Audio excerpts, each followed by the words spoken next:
نحمدہ و نصلی علی رسول کریم۔ ایک سوال جہلم سے ہمارے پاس ہے کہ غزوہ تبوک کس سنہ ہجری میں لڑی گئی؟ غزوہ تبوک 9 سنہ ہجری میں رجب شریف کے مہینے میں لڑی گئی۔ نبی پاک علیہ السلام جمعرات کے روز مدینہ شریف سے روانہ ہوئے۔ تبوک شام اور مدینہ کے درمیان ایک جگہ کا نام ہے، یہ مدینہ شریف سے 14 منزل کے فاصلے پر۔ بعض مورخین کا قول یہ ہے کہ تبوک ایک چشمے کا نام ہے، بعضوں نے لکھا ہے قلعے کا نام ہے۔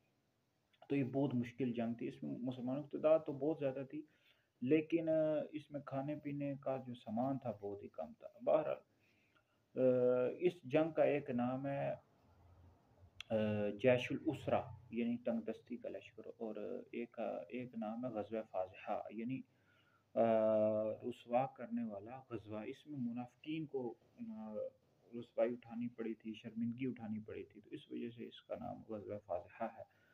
اور اس میں جو صحابہ کرام علیہ رضوان نے دل کھول کر مال خرچ کیا۔ ترمذی شریف میں حدیث موجود ہے، امیر المؤمنین حضرت سیدنا عثمان غنی رضی اللہ تعالی عنہ نے نبی کریم علیہ السلام نے جب ترغیب دلائی مال کے حوالے سے، تو عرض کی یا رسول اللہ 100 اونٹ میری طرف سے پلان کے ساتھ میرے ذمہ ہے۔ پھر دوبارہ عرض کی یا رسول اللہ 200 اونٹ پلان کے ساتھ میرے ذمہ ہے۔ پھر تیسری دفعہ عرض کی 300 اونٹ پلان کے ساتھ میرے ذمہ ہے۔ تو حضور علیہ السلام نے فرمایا کہ عثمان اس کے بعد جو بھی عمل کریں ان پر کوئی حرج نہیں۔